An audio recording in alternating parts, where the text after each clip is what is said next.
the 9th, I will be at another webinar as well, as you said. And you can always bring a friend. Today we're going to talk about memes.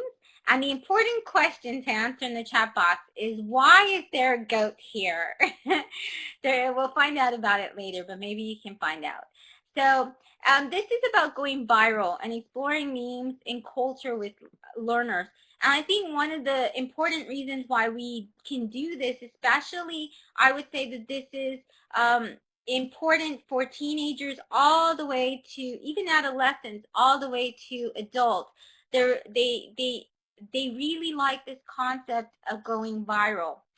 But one of the reasons why it's also a great topic is because if you work with the European framework, or you work with CLIL, or you work with PSYOP, or any of these methods that you use to teach language, then one of the important factors is culture. And for me as a teacher, I've been a teacher since 1994, and I've worked in various countries. I've been to over 26 countries, and I teach learners from all over the world.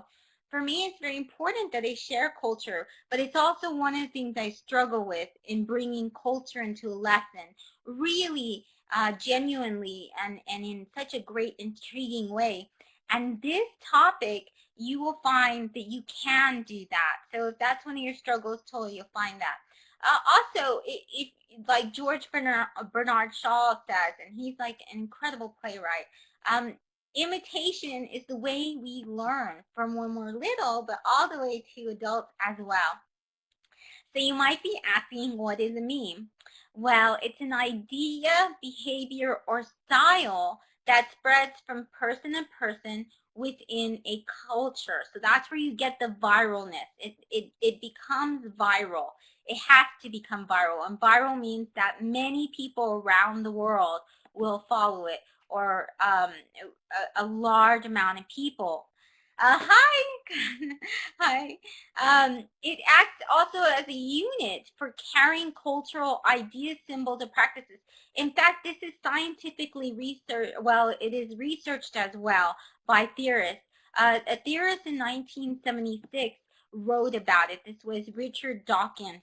And he talked about it as, if you think about a gene, and you know when you have children, that you pass that gene generation to generation. Well, a meme, you can think of it like that, sort of a gene, and it carries everything about our society. So when our students look back and they see the memes and that we follow, the things, the actions, the gestures, and all of that, then they learn about us, and that's what it's like, an artifact in a way too. And you can think of it sort of with the Greek word. It's shortened from imitate, from meme, mimi. And what is the word that sounds sort of similar to that Greek word? And you can see the Greek word right there. You can write that, and it means the same thing, to imitate. Which is a good thing to ask your students. So when you're talking and you're doing this with your learners, you can talk about meme and what the Greek word, the etymology, but also what's another word that's similar to that, that comes from the same Greek word.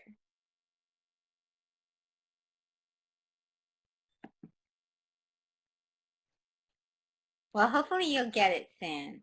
It's to imitate. That's close, memory. Okay, I'll give you a hint, a clue.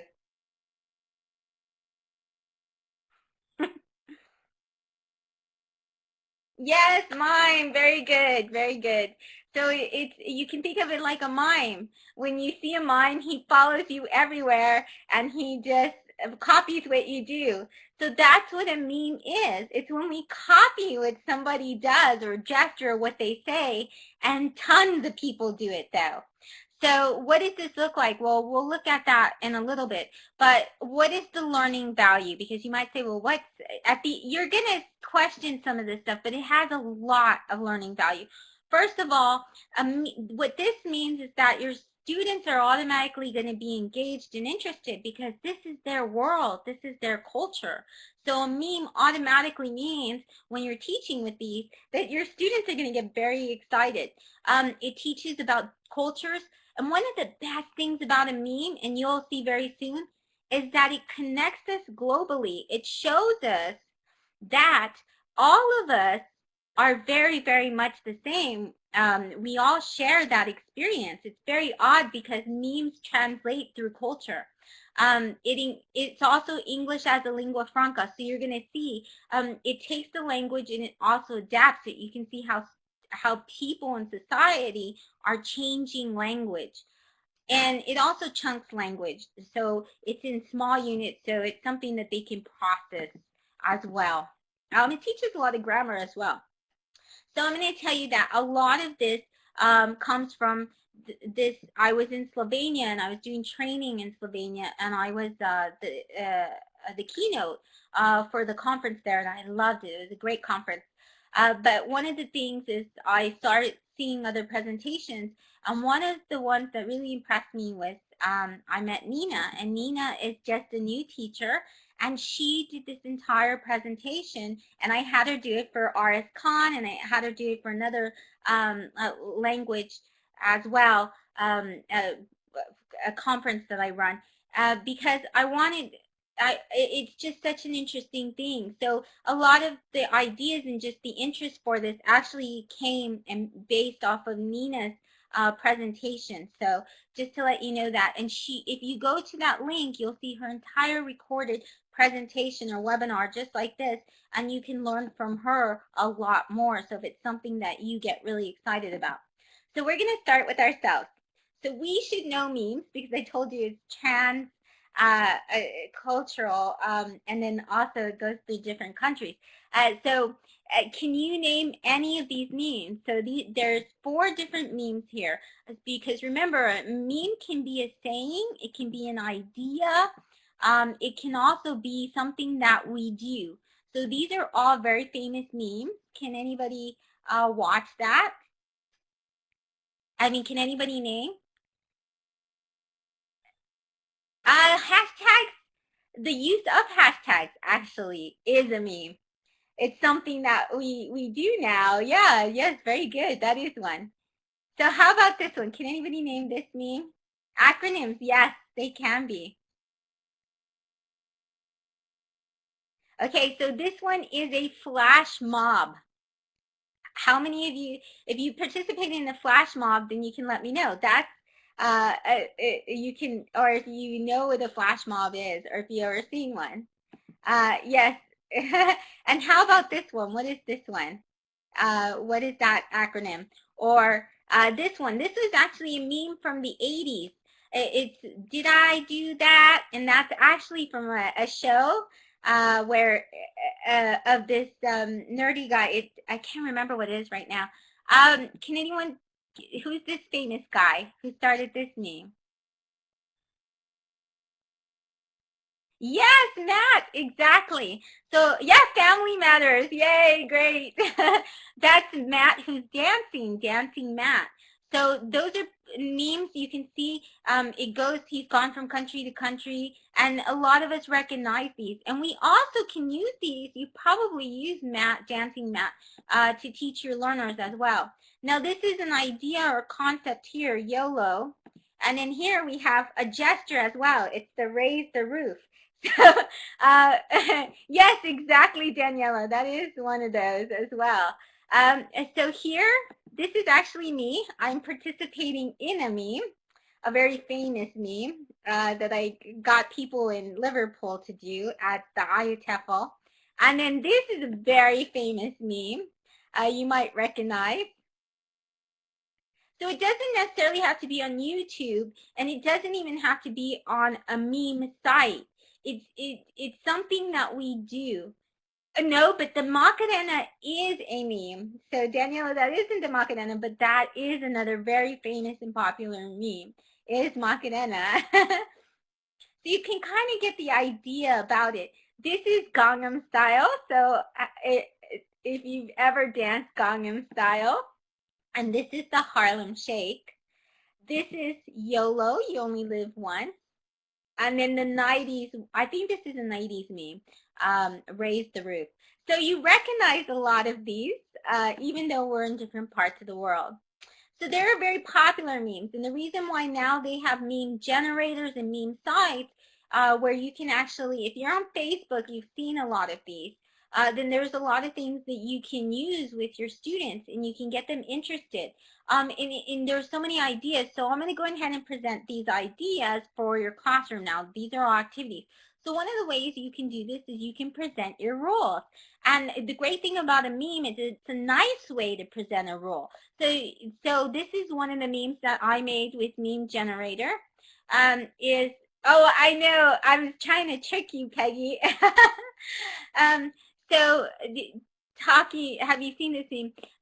So sometimes now people, because we're going online and we're taking pictures and we are on YouTube, especially our students. Our students love YouTube and they're constantly doing different kinds of actions because they want to be a meme. They want to make themselves viral. And so I think it's something that we should be talking about. It'll get them very excited, but it also gets them to look at their behavior and why they do certain things, our students. So this one is the ain't nobody got time for that meme. And so I did this talking during a test. You could put other rules as well. You could say, for example, you could do, for example, grumpy cat, if you've ever seen the grumpy cat, and something like, this is what I look like when you interrupt me, and then it's a grumpy cat. So it's a great way to present rules at the beginning of the year. Instead of giving them just a sheet of rules, then they're gonna pay attention to this. They're gonna actually, and then you can get them to take a rule and make a meme out of it. You can say, okay, so here's the rule. So that way you don't have to know all the memes. You can actually give them that one. And then what you can do is you can tell them, okay, make a meme, because then you'll be able to understand the memes that they're excited about and they like. You do have to be careful. And one of the reasons you have to be careful, and I'll show you some of the sites that I think are very good for memes. But one of the things as well is because not all, a lot of the memes have very terrible language, some of the sites. So I think that a lot of times I try to gear you towards sites that I thought didn't have that, but you do have to be careful with that. I think the best thing to do is show it within your classroom, but not to take them to a site. If you could, when you're having them create the meme, you can even get the backdrop without the sayings, and then you can have them like on a PowerPoint or something make that meme. In that way you can make sure that they don't see all the ones that are very questionable with a lot of terrible language. So you can introduce a difficult topic. This one is math, and it's a way to get your students to translate this. You can say, okay, so what would this mean be? What can we do? And you can introduce the topic of this math problem that looks, would normally be very difficult, but your students, if you present this at the beginning of the lecture or when you're teaching them the class, then they'll be a lot more excited and interested. They're going to want to know, are you 1 over cosine because you're sexy? They're going to say, well, what does that mean? How did it come up with that? You can teach idioms and phrasal verbs with it as well. You might have seen this. This is actually posters from the 50s that have gone viral. So what kind of things can we teach? Well, where is our phrasal verb here? And so what is the phrasal verb here? And actually, I did make this for my birthday. So I did create this meme for my birthday. The boogie on. Yes, exactly, Daniela, boogie on. So you can ask your students and they can make their own after this. Keep calm, drink coffee or something like that. It's a viral kind of meme. And so you can have your students do it as well.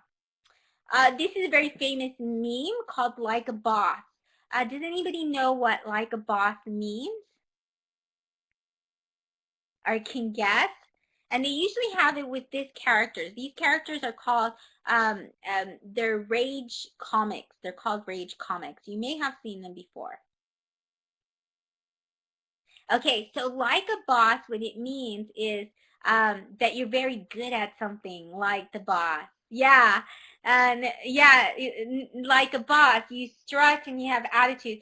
So something that you're very good at, like if you just won a basketball game and you think you played really well, then you would walk out and you might see your student say, yeah, I was on that court like a boss, or I played like a boss, or we won that game like a boss. So that's what it is. It's like you are very good at that, like a boss, okay? So you can use that as a writing prompt, and you can put this up and you can ask your students, when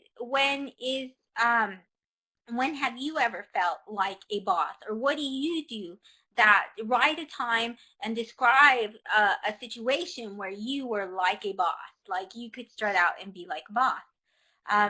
You can generate writing as well. You can do blog prompts. So if you blog with your students and you're always trying to find ways to motivate them to write, you can use videos that show different memes. So you may have you seen this video before?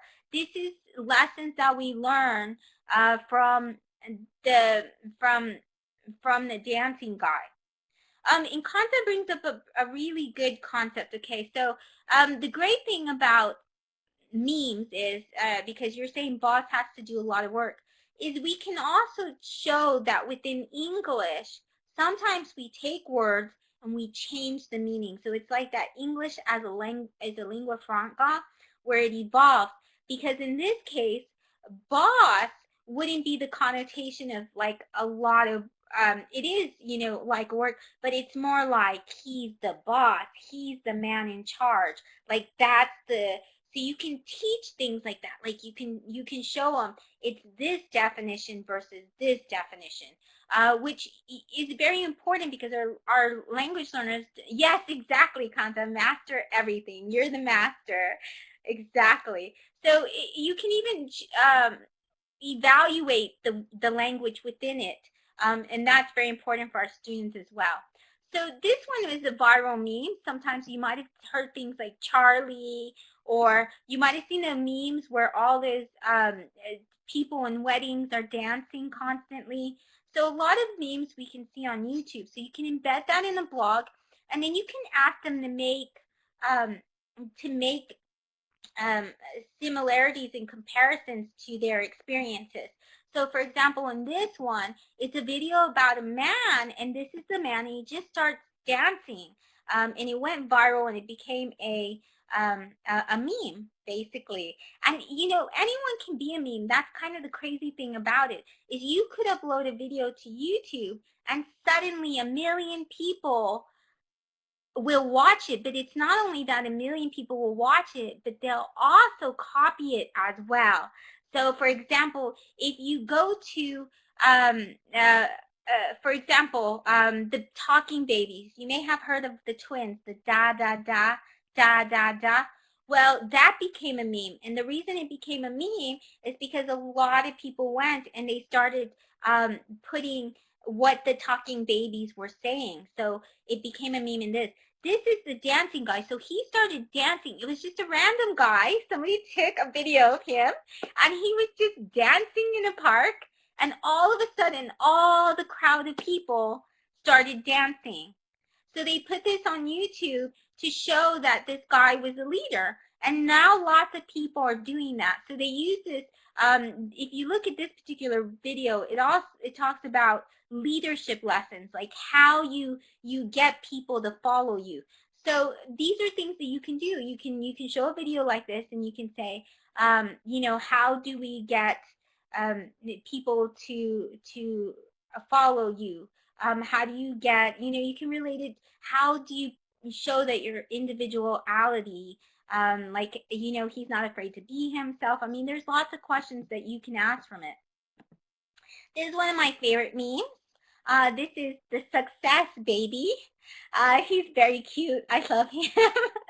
And you might see this on Facebook a lot. So if you do run a Facebook group, or you run somewhere like Google Plus or something, memes are a great way to give tips, but they're a great way to prompt participation and engagement on, or Edmodo even. You can put one of these up and you can get all your students to start talking and commenting.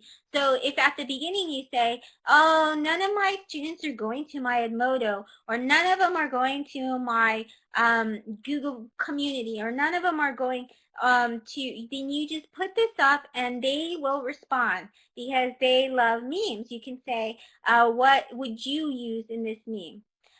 So this is Success Baby. What he does is, and I put this one, don't know a question on a test? Yes, answer is in another question. So these are things that you can show for your students, and you can say, what is something successful you had going this week? And that could be something, and then they can fill this in. They can make their own Success Baby meme. And then it's also a way to give tips, because you can do that. Now, what kind of tip are we telling them? Well, here we're telling them the tip.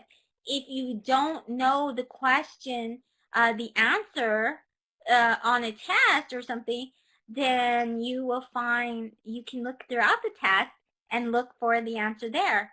So it's a good way. You can even give them IELTS tips, any kind of test taking tips you can put this way.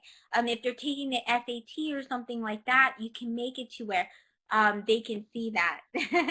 Yeah, great to see you, John. So you can spark discussion, and also you can have icebreakers as well. So if you give this to your students and you say that your students just don't like to talk, well, this is a great way. Here's one of the memes. This is called the awkward moment meme. So they say basically something, it goes like this, and the great thing about memes when you're teaching language in English is that you notice that you have structures within the meme, so you're actually teaching a lot of focused grammar as well. So that awkward moment when, because you have to keep following that outline with the memes. So in this particular meme, you can teach that awkward moment when it's quiet in class and your stomach decides to sound like a dying well. So you can give them this icebreaker. You can give this to them in a card, and then in pairs they can stand, and then they talk about that, and they talk about their awkward moments, and they can talk if they've ever had anything like this. Would they say a dying well? Would they maybe show another simile here? So you can even teach something like similes as well, and this sparks a lot of great discussion for your students.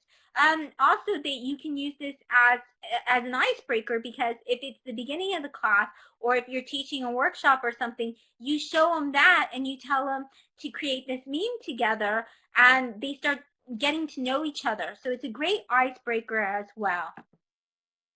And it doesn't take much work for you to do. All you had to do was post that meme up. So it's a great kind of lesson activity you can do. This is one of my favorite memes. This is when I first started getting interested in memes and started trying to learn about them, but I didn't really know about it until Nina, that it was so researched and it has so much language learning with it. And this is one of my favorites, which is what people think I do and what I really do. And you can do it for anything. You could do it to be a principal. You could do it, you could do story starter memes as well. You could do it, a great idea. You could do it for also scientists, or you could do it for animals. Like I did one for my pug Roscoe, what people think I do, what I really do. And this one follows the same structure as well. So you can add any picture you want. I added these pictures. But basically it's what my something think I do, what blank thinks I do, what usually society thinks we do, what I think we do, and what we really do. So this is a way of showing opinions and expressing opinions, and showing also the language within that. So they get a picture, so it works for learners visually as well.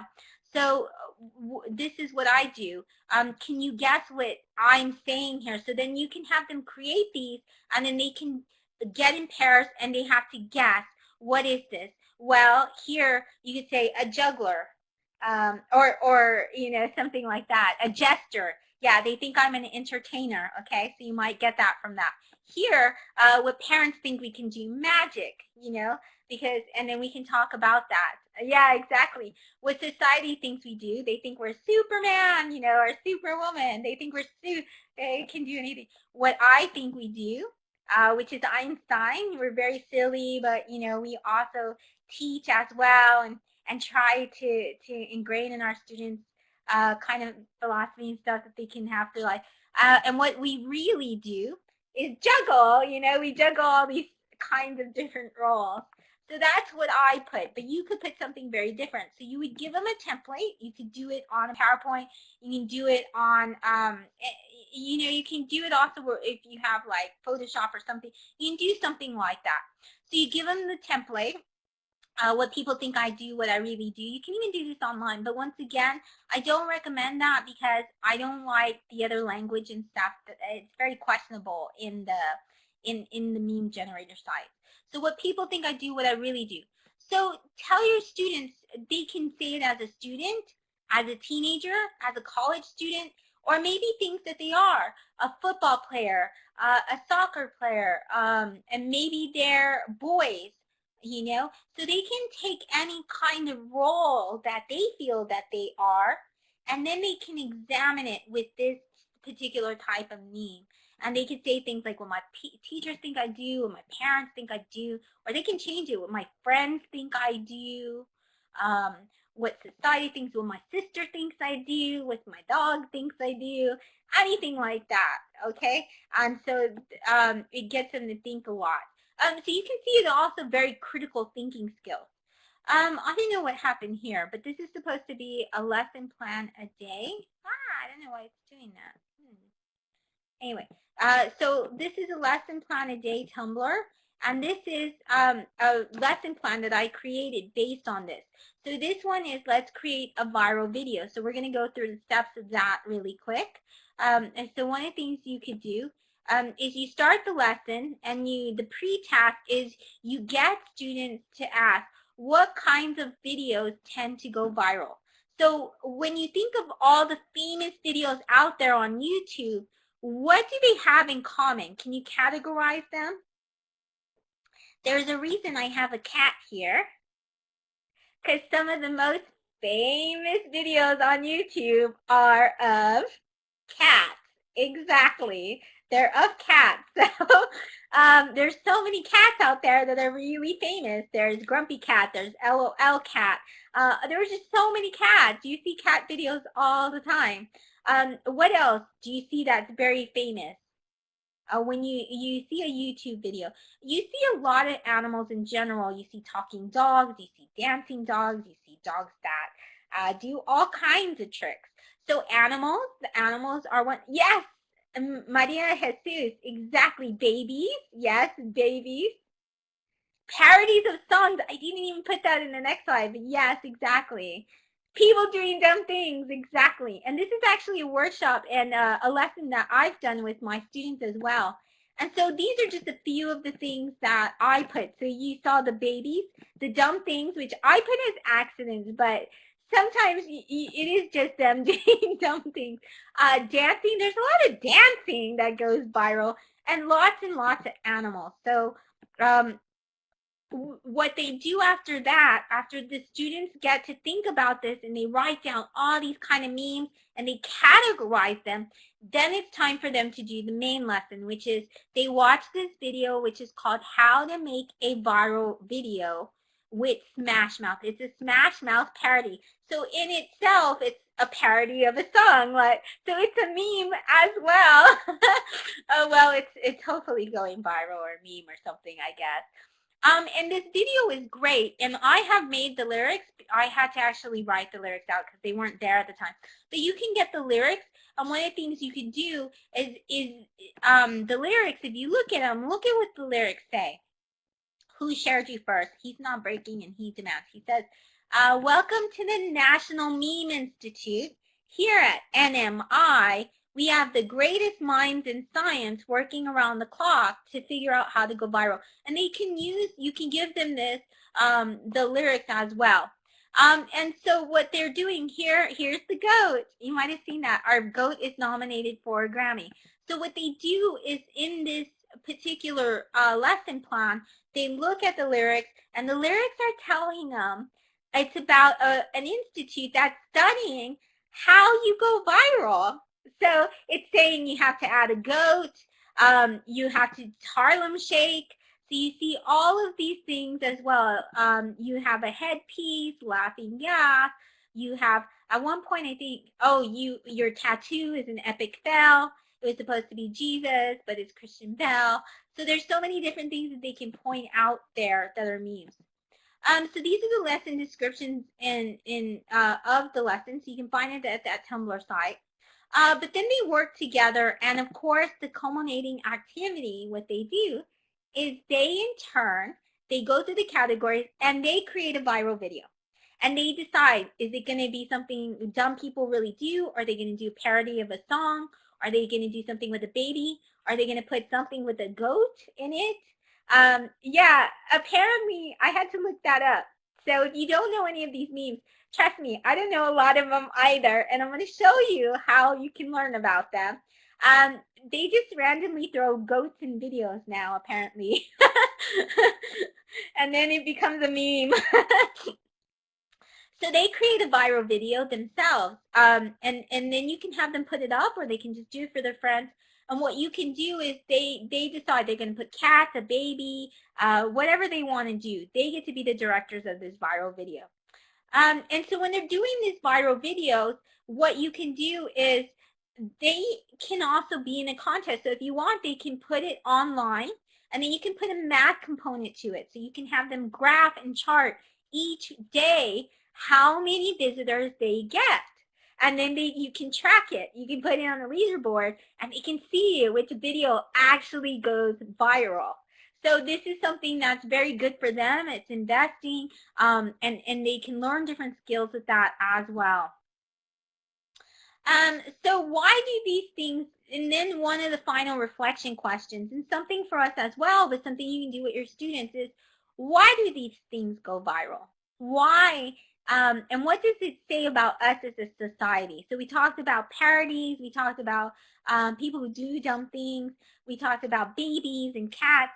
So why do we, as all across the world, share these experiences where we want to see this, where we want to keep this, and so it's something that your students can really critically think about and really reflect about. So it becomes an enriching lesson as well. It becomes something about culture, and that's, I think, the great part of teaching with memes is you get to have that cultural lesson, and you don't normally get to do that in a lot of your lessons. It's usually a struggle, but I think it's something you can really think about, and I'm always very fascinated about it.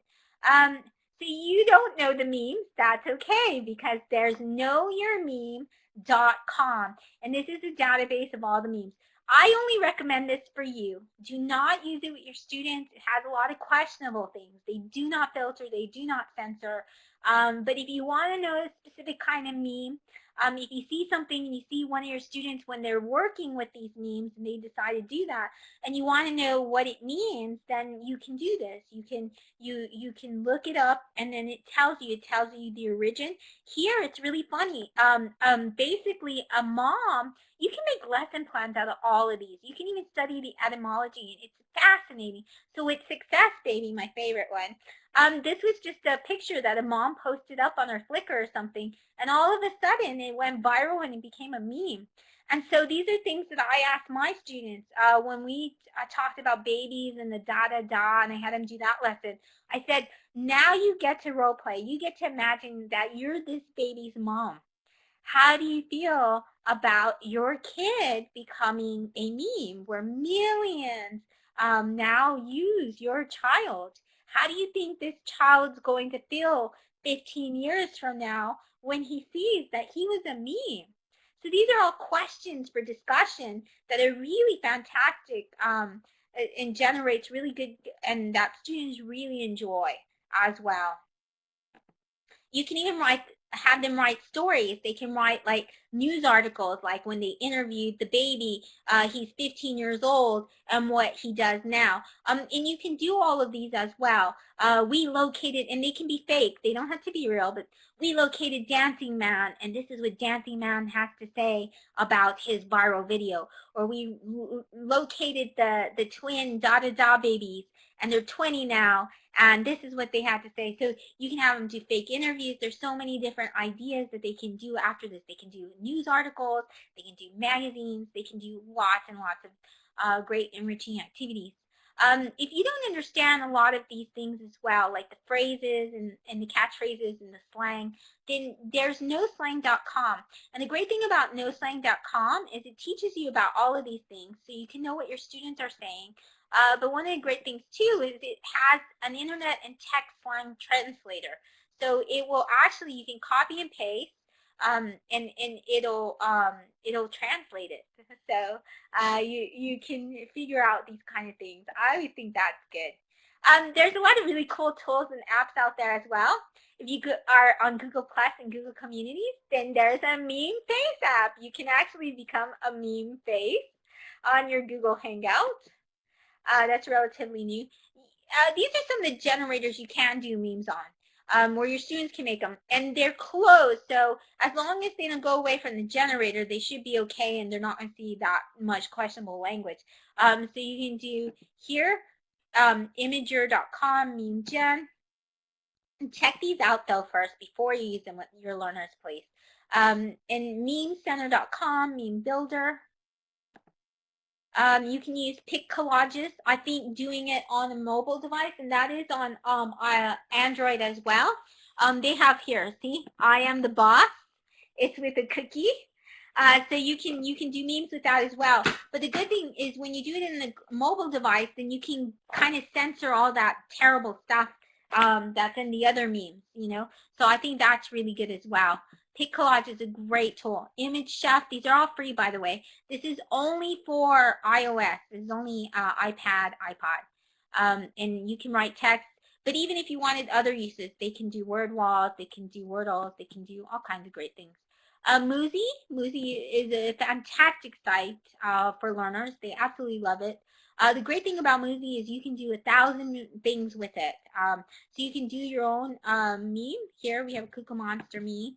But you can also have all these apps as well. So you can do a comic, you can do wanted posters, you can add text, you can add quotes, you can do a music maker. So all of these are within Muzi.com. It's also an app as well. It's from different ones. It's iOS and Android. So it's a great tool. And that's it. So the webinar completed. Win. That's my meme. Just like the success, baby. Win. Win is a popular phrase that just means success. Way to go. So you're win too. But thank you. And you can find the links, and you can even find the slides, and you can download them if you go here. And you can get your certificate from American TESOL. I don't, Peggy. Sorry. I think I might do one later. I like the sites and everything, but I really do want people to kind of research them first for their learners. I know a lot of cultures that there's some things you can present and some things you can't. So just be careful with these, but they're a lot of fun and you can learn a lot of language. So thank you so much, and I am going to go off and finish my work so I can start enjoying my my birthday.